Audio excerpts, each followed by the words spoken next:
la dynamique Monseigneur Capozzaro, DMK, a organisé une conférence de presse ce mercredi 7 août pour clarifier les accusations portées contre elle par le Mouvement patriotique pour la démocratie et le développement, MPDD. Paul Missiabetto, coordinateur général de la DMK, a révélé des détails troublants sur les tensions qui existent entre son mouvement et le MPDD.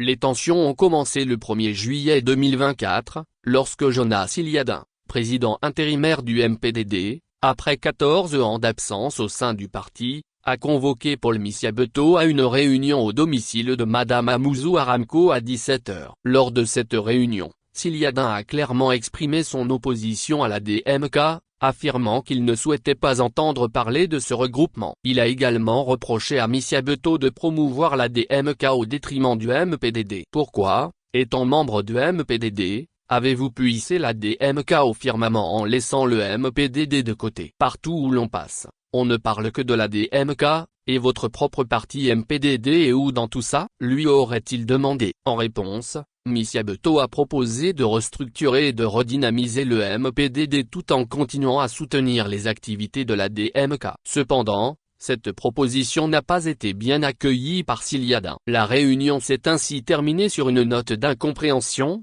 et quelques jours plus tard, le 29 juillet 2024, le MPDD a décidé de se retirer de la DMK.